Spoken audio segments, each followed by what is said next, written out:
2026 is shaping up to be one of Apple's biggest years ever. Apple turns 50, and the rumors are getting pretty crazy. Today we're talking about foldable iPhones, the new M5 Max, a new home hub, and budget phones. First, let's talk about Apple's foldable iPhone. This is rumored to come out in 2026 in the fall, along with their iPhone 18 devices. It's expected to have a book-style fold, like the Galaxy Z Fold. But Apple's goal is a crease-free display. And the price for this thing?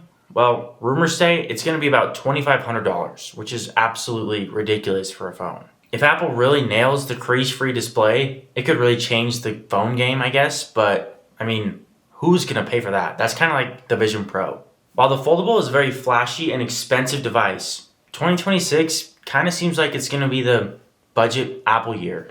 Apparently next year, Apple's going to roll out another budget phone, the 17e. This is supposed to have things like the dynamic island, a faster chip, but it's going to have cheaper materials to help save cost, making it a cheaper phone. Then alongside that, we're going to have even more iPhone 18s and 18 Pros, and then we're going to have also the foldable. So there should be a lot of new phones to choose from this year. Now let's talk about the Max, because 2026 is going to be another big year for Apple Silicon. Spread out throughout the whole year, Apple's going to release new computers with the M5 chip, starting with the MacBook Air 13 and 15 inch pretty early on in the year. It's going to have the same design, look pretty similar, but it'll just have a new chip that's a little bit faster and saves a little bit more battery. Then, later on in 2026, Apple probably will release the new M5 Pro and Pro Max chips to put in their Pro computers, like the MacBook Pro and the Mac Studio. And the rumor that I'm most excited about is Apple's new HomeKit hub, which this has been a rumor for quite a while now, and we still haven't seen it. Basically, we're going to get a HomePod with a screen on it, which doesn't really sound that exciting, but I'm really excited for it because there's going to be a lot of cool things you can do with it. I would guess that this is going to act as the main hub for your house with a screen on it so you can do things like check the weather, check your cameras, and it should have the new Siri with Apple Intelligence so it can actually do really cool things for you.